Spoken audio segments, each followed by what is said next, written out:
Hey, c'est Elodie, bienvenue sur ma chaîne. Aujourd'hui, on va parler de plein de choses. On va parler de digital, on va parler de l'organisation, on va parler de cours, on va parler de travail, travaux en groupe.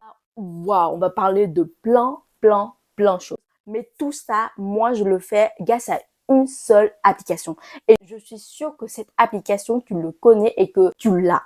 Naturellement, tu l'as toutes les fonctionnalités incroyables de cette application que tu peux télécharger sur ton téléphone ou tu peux avoir l'accès sur ton ordinateur. Comme ça, tu peux l'emmener partout avec toi, tes affaires, tes cours, tes rédactions, tes fiches de révision, voilà, tes travaux de groupe, etc. Tu peux l'emmener partout et modifier partout grâce à une seule application. Let's go, on va voir ça. Et bien sûr, tu sais de quelle application que je parle. C'est Google Drive. Dans Google Drive, tu peux retrouver plein d'outils de bureautique. Par exemple, Google Doc pour écrire des documents, Google Slide pour faire des diaporamas, des diapositives, ou bien Google Sheet. Google Sheet, c'est comme un tableau Excel, mais attention, reste jusqu'à la fin parce que avec Google Sheet, tu peux faire d'autres choses qu'un tableau d'Excel. Et dans cette vidéo, je vais te partager cette astuce en or que j'ai trouvé. C'est parti. D'abord, avant de commencer, il faut pas oublier ça. C'est vraiment mon ami de vie, anti-lumière bleue. Donc voilà, let's go.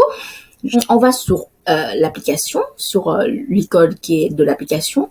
Ensuite, on va sur Google Drive. Pour faire ce tuto, je vais prendre ce compte-là. Ensuite, tu rentres ton adresse email, évidemment. Ok, ensuite, tu crées ou tu saisis ton mot de passe. Ok, et quand tu vas rentrer dans Drive, tu vas voir que là, j'ai beaucoup de dossiers. En fait, des dossiers, j'organise sous différentes thématiques. C'est comme ton meuble où tu as différents tiroirs. Et dans différents tiroirs, tu peux ranger des livres ou des choses que tu veux, enfin, dans même thématique, même problématique ou même sujet, que tu les enfermes et voilà, tu les ranges très facilement. Donc, voilà, imagine comme ça. C'est vrai, j'ai beaucoup d'imagination d'ailleurs. Mais ici, voilà, j'ai cours terminal, j'ai mes cours, j'ai ce que je crée donc sur YouTube, Instagram, enfin les réseaux sociaux, c'est création de contenu, les événements, les formations que j'apprends en ligne, les projets, mon projet entrepreneuriat aussi, les concours que je participe et les travaux de groupe. Voilà, il y a aussi un dossier de vie quotidienne, voilà, pour organiser un petit peu ma vie quotidienne. Comme maintenant je vis tout seul, donc voilà, tout prépare moi-même, donc faut juste un petit peu organisé pour que je suis aussi en parallèle avec des cours en même temps. Ça, je te ferai une autre vidéo dessus si ça t'intéresse par rapport à mon organisation du quotidien en tant ado émancipé. On va aller sur nouveau. On va aller sur Google Doc. Voilà, j'ai nouveau document. Ici, bah là tu pourrais choisir un titre. On va faire des recherches sur la France. Voilà, ça tu peux prendre de notes en cours ou bien tu peux faire des travaux de recherche chez toi. Parce que sur Google Doc, t'as pas besoin de faire ce genre de manipulation. Sauter sur un onglet, ensuite retourner sur un autre pour coller, copier des recherches ou voilà pour écrire ce que t'as recherché. Et bah sache que avec Google Doc, t'as pas besoin de faire ça. Il suffit juste que tu restes sur un seul onglet. En vrai, je peux fermer tout ça, hein. Je peux. Et en bas, t'as Explorer. Et ici, avec Explorer, c'est tellement génial parce que tu peux chercher tout ce que tu veux. Bah, par exemple, je cherche la France, ok. Là, c'est vraiment un moteur de recherche internet. Mais du coup, t'as sur côté. Tu vois, genre, là, t'as les articles sur la France. Ou t'as les images. Voilà. Voilà. Après, je pourrais prendre une image comme ça. Je copie l'image, je recolle ici. Oups, l'image apparemment, elle veut pas se faire. Mais sinon, là, ici, tu peux insérer. Donc là, tu l'as directement l'image. Vraiment génial. Ensuite, sur le web, tu vas à Wikipédia. Hein, c'est vraiment très complet. Et là, tu vas lire l'article. Voilà, tu peux faire des recherches, mais directement sur un seul document. Tu peux coller la partie qui t'intéresse dans tes recherches sur ton compte rendu, mais en gardant les mêmes écritures que tu l'avais avant, que tu l'avais écrit au début de ton compte rendu. Donc, ça t'évite de perdre du temps à regarder la taille, les couleurs, modifier tout. Vraiment, ça gagne énormément de temps. Est-ce que tu sais que tu peux remplacer automatiquement un texte? Ça veut dire quoi? Ça veut dire que tu peux remplacer tes abréviations en un mot complet. Je sais que c'est un petit peu flou, mais voilà, pour donner un exemple, moi d'habitude sur mon cahier, j'ai l'habitude d'écrire des abréviations comme ça. Tu prends des notes, ça va beaucoup plus vite. Mais évidemment, dans ton compte rendu, si tu prends des notes avec Google Docs, t'as l'habitude de écrire, par exemple, moi, l'autant j'écris TPS. Donc pour voilà, faciliter la tâche, pour pas écrire tout entièrement le mot, mais sache que quand tu fais les comptes rendus, voilà, quand tu donnes ça au prof, c'est pas très idéal que tu écris en abréviation, donc faut écrire en mots complets. Et pour ça, il y a une fonctionnalité qui permet de transformer tes abréviations en le mot complet. Mais il faut que je te montre concrètement à quoi ça ressemble. Du coup, tu vas sur outils, tu vas sur préférences. Ensuite, là, tu vas sur situation et tu peux voir déjà au début. Si tu tapes C entre parenthèses, bah le texte ça va t'afficher copywriting. Voilà. Ça te permet de gagner de temps de ouf. Donc par exemple, si j'écris Elodie, c'est pas comme j'écris EC, donc c'est mon prénom et mon nom, ça m'afficherait Elodie Chaumont. Voilà. Ça veut dire que j'écris, à un moment donné, j'écris mon prénom, EC, et là, ça m'affiche Elodie Chaumont directement. Alors, tout est complet, t'as bien complété, t'as bien fait ton compte rendu, et c'est là que tu vas transformer en PDF. Souvent, des employeurs, des profs ou des patrons demandent de convertir en PDF. Mais sur Google Drive, tu peux convertir en autre format. Regarde, je te montre à quoi ça ressemble. Alors, tu vas dans Fichier. Et là, tu vas te faire télécharger. Et là, il t'affiche, mais tout un choix de formats. Il y a Microsoft Word, Open Document, ça c'est LibreOffice, ça c'est je sais pas ce que c'est, ça c'est PDF, ça c'est les textes bruts, ça c'est les pages web. Bref, tu peux convertir comme tu veux, genre t'as plein de choix. Ok, du coup là on est sur Google Slide. Google Slide ici tu peux réaliser des présentations à l'oral comme des fiches, des exposés, des rapports de stage, etc. Tu peux faire plein de choses avec ça pour réaliser quelque chose en collaboration avec d'autres personnes, avec tes amis, avec tes collègues. Ça, je dis souvent, mais tu peux le faire pour les raisons personnelles, évidemment. Et si tu rentres en collaboration ou tu travailles ensemble avec tes amis ou tes collègues, sache que t'as pas besoin d'être à côté de lui et pour effectuer le travail. Vous pouvez faire en même temps, ensemble, à distance. Donc, justement, une formidable fonctionnalité qui fait tout ça. Donc là, tu utilises la fonctionnalité partagée. Alors, la fonctionnalité partagée, elle se trouve ici. Donc, tu as cliqué dessus. Et là, oui, c'est vrai, j'ai pas nommé le titre du document. Donc, on va appeler La France. Comme tout à l'heure.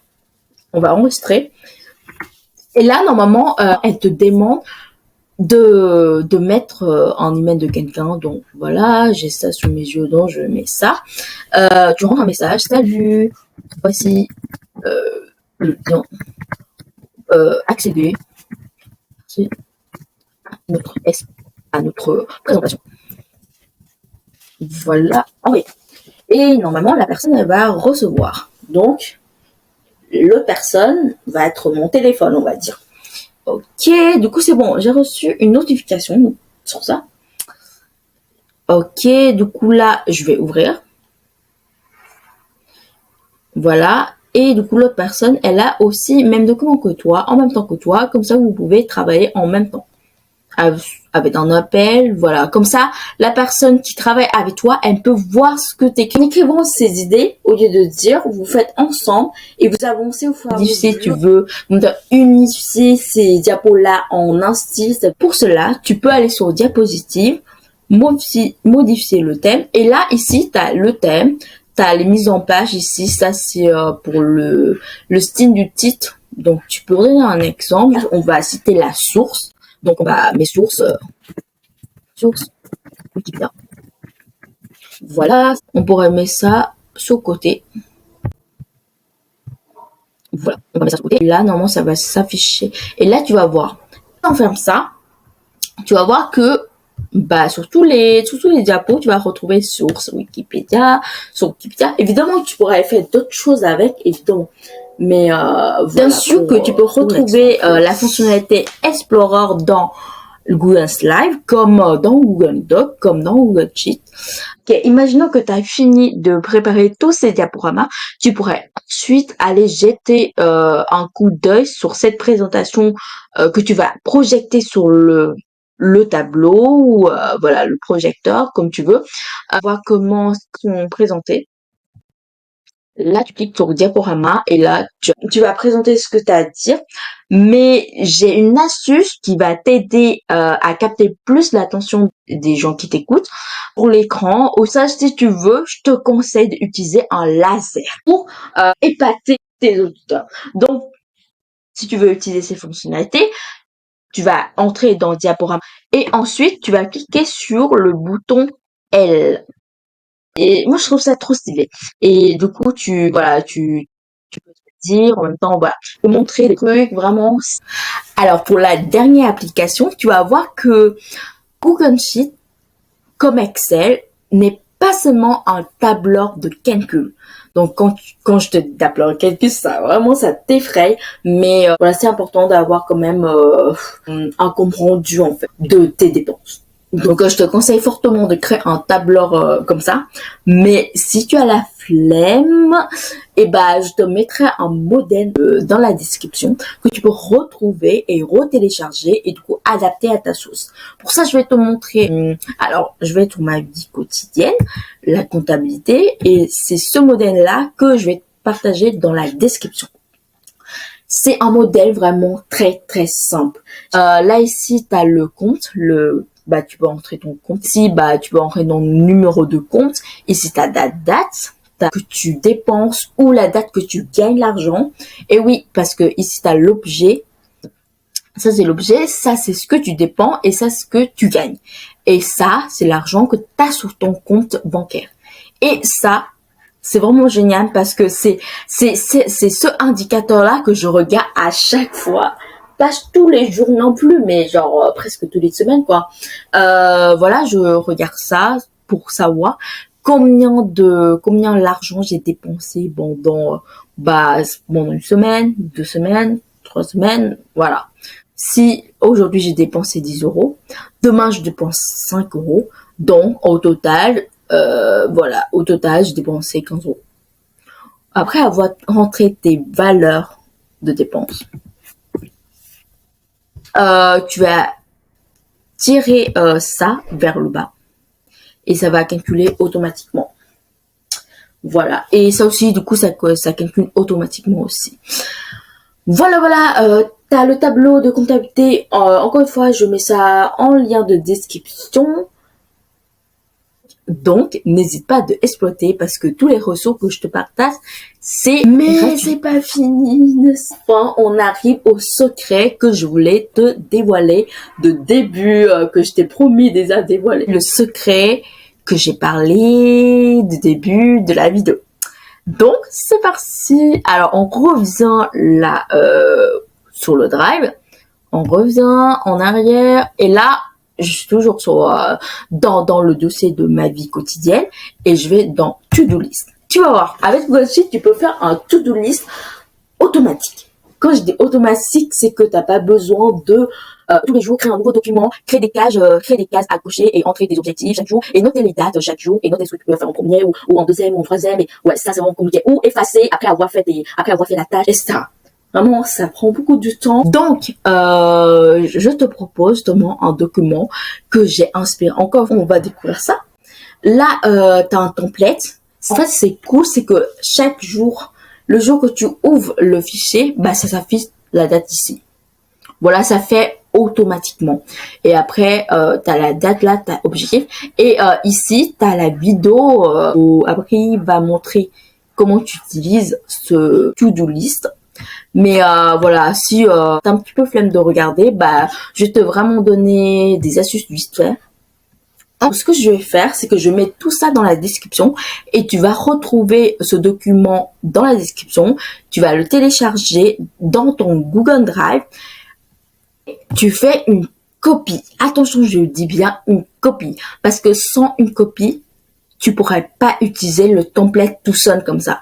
C'est juste un modèle dont il faut faire une copie pour pouvoir modifier, pour pouvoir faire des choses dessus. Tu cliques là-dessus et voilà, créer une copie. Ici, tu as créé une copie. Voilà, et en plus c'est marqué copie de template. Là que tu peux enfin modifier. En vrai, le tuto, tu pourrais aller le voir, hein, c'est vraiment très intéressant. Il explique, mais très complète. Mais si t'as la flemme, t'as qu'à regarder ma vidéo et c'est bon. Normalement, si tu regardes ça jusqu'au bout, bah tu l'auras vraiment très facilement voilà, les astuces, comment utiliser ça rapidement. Voilà. Voilà, je te fais très rapidement les fonctions. Je te présente très voilà.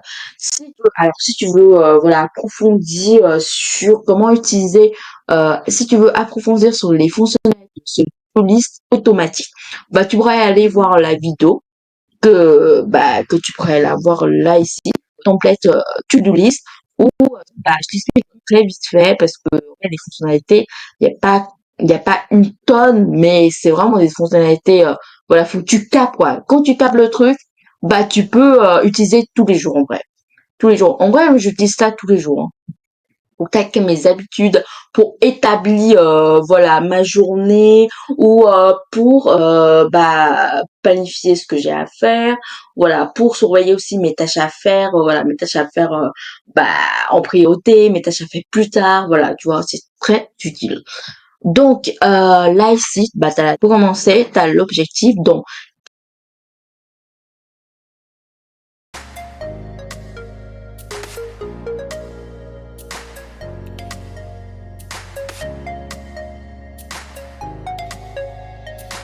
Et là, c'est bon, on va dire que j'ai établi mes objectifs, c'est-à-dire mes tâches à faire. Je constate que j'ai fait ma tuto de Google Drive. Et je clique ici pour supprimer. Tout de suite, quand tu cliques là, ça va barrer la tâche que tu as fait. Comme ça, regarde, tu peux définir la date. Moi, je l'ai fait aujourd'hui, donc 7 janvier, donc ça, tu fais. Regarde, tout ce qui est en priorité, il va s'afficher en orange. C'est-à-dire ce que tu dois faire d'abord.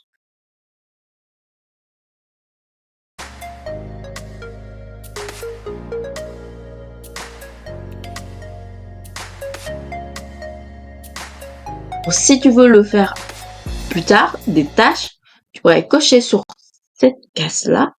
Et en fait, en fait, ça va supprimer la tâche, mais ça va te mettre ça voilà, en dernier. Tu peux laisser ça d'autre côté, en gros. Tâche que tu trouves pas très important pour l'instant. Donc, tu laisses d'autre côté, en fait. Et si tu trouves que c'est plus intéressant, et là, si tu trouves que ouais c'est bon, là il faut que je fasse cette tâche-là immédiatement, enfin dans ce mail qui suit, tu enlèves et c'est bon, la tâche elle réaffiche. Voilà, c'est là en fait, c'est pour définir tes tâches qui sont en priorité en fait. Donc quand c'est fait, tu peux cliquer ici pour supprimer les tâches des affaires. Cliquez ici pour laisser le côté moins important et que tu considères moins urgent. Euh, Ou, regarde, il y a ça aussi. Ça, c'est le filtre. Tu peux trier en fonction de tes tâches. Trier par couleur aussi, regarde. Bah, oui, je vais trier. Voilà, trier par couleur. En fait, tu vas explorer ça et tu vas voir quel est le filtre qui te correspond mieux. Donc, voilà, je te laisse. Alors, si tu as bien aimé mes astuces et que tu les trouves vraiment utiles, donc n'hésite pas de me mettre un petit like. Je t'avoue que ça m'encourage vraiment et ça me motive de t'apporter encore plus de contenu de valeur et aussi de te faire découvrir d'autres univers et d'autres concepts, évidemment, à travers les vidéos que je publie une fois tous les semaines. Donc, je te dis pas au revoir, mais à très bientôt.